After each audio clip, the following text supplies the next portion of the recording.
नमस्कार। Mid oceanic ridge क्या होती हैं? तो मिड ओशनिक रिज वे भूभाग होते हैं जो समुद्रों के नीचे, ओशंस के नीचे, जहाँ पर दो प्लेट्स एक दूसरे से विपरीत डायरेक्शन में जाती हैं, तो वहाँ पर इस प्रकार के लैंडस्केप बनते हैं जिनको मिड ओशनिक रिज कहते हैं। एक्चुअल में जो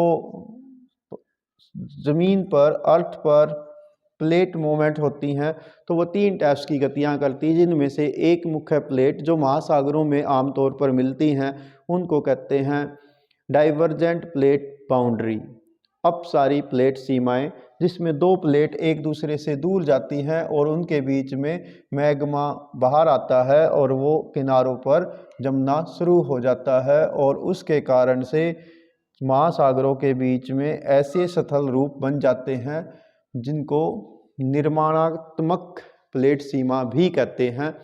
तो ये होती हैं मिड ओशनिक रिज।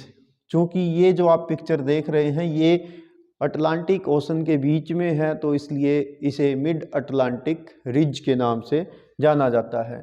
वास्तव में ये दुनिया के सबसे बड़े पर्वत श्रृंखलाओं में से एक है। यानी यदि आपसे ये पूछा जाए कि भाई अर्थ पे सबसे बड़े पर्वत की जो चेन है वो कहाँ मिलती है, तो वो एक्चुअल में मिलती है समुद्रों के नीचे।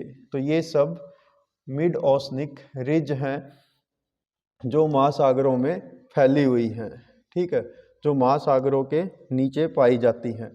इनको मिड ओशनिक रिज कहते हैं, जो लगभग, यदि इनकी सभी लंबाई देखी जाए तो लगभग 70,000 किलोमीटर लंबे ये पर्वत श्रृंखलाएं हैं। जबकि यदि पृथ्वी का पूरा सर्कल किया जाए बाहर से तो वो लगभग 40-42 हज़ार किलोमीटर का सर्कल बनता है।